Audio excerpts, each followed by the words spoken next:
ask the same thing on the defensive side.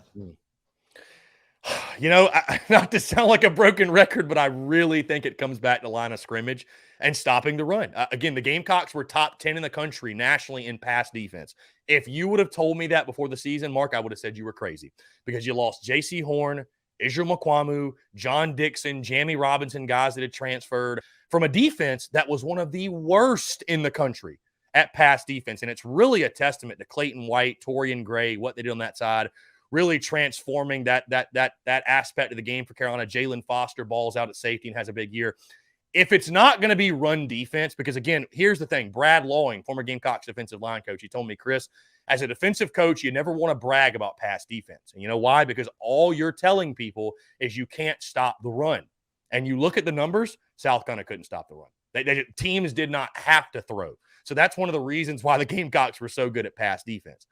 If I'm not going to say just stopping the run, though, I think, Mark, my biggest question for this defense this season, because, you know, I think it's a testament, again, to Clayton White, and I love Clayton White. I think he's awesome, and I'm so glad he's a Gamecock. I'm so glad he's our DC. But everyone's just assuming, okay, defense is going to be elite. Once we fix the offense, we're winning 10 games. Defense will be elite. It's just a given, right? My biggest question is this. You lose Jalen Foster, who had 6 interceptions last year, was one of the best in the SEC, if not the best at creating turnovers. And this defense benefited greatly by the amount of turnovers it forced. Mark, as you know, turnovers, I don't want to say they're luck, but it's a lot of right place, right time, you know, good fortune, the ball bouncing your way. If South Carolina's not able to get those turnovers at the rate in which they did last year, are they still going to be a good enough defense to hold up and give South Carolina a chance to win ball games? Because you look at last year and how often turnovers change games. I mean, I think the play of the season that nobody really talks about, in that East Carolina game, South Carolina is down and out going into halftime. And what happens? Damani Staley gets a pick six to score. It changes the whole feel of that game for South Carolina. They come back in the second half and win. You look at Troy right before halftime. The Gamecocks, that's a really close game. David Spalding, defensive back, gets a pick six, changes that game. The Gamecocks, it felt like whenever they needed a turnover, they were able to get it. And I just wonder, you lose Foster, and I think there's still a lot of talented players in that defense, but losing Foster now, who's going to be that big play guy in the secondary? Who's going to be that big play guy on the defense that creates and gets those turnovers? Because, again, you depended on them a lot last year. You did. And we saw this.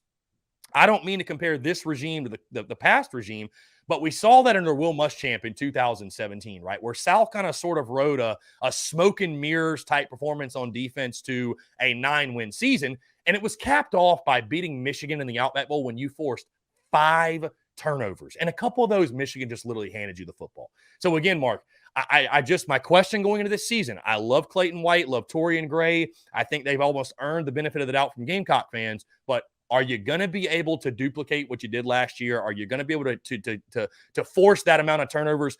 Can you make a living depending on turnovers like that, right? Because if you're not able to stop the run, it's going to open up the pass for people. And if you're not able to get those interceptions you got last year, I think the defense, I don't think they take a step back, a major step back, even if that happens, but I'm not sure they're that dominant unit that fans are expecting. So outside of the run defense, that's my biggest question. Can you be as opportunistic as you were a year ago?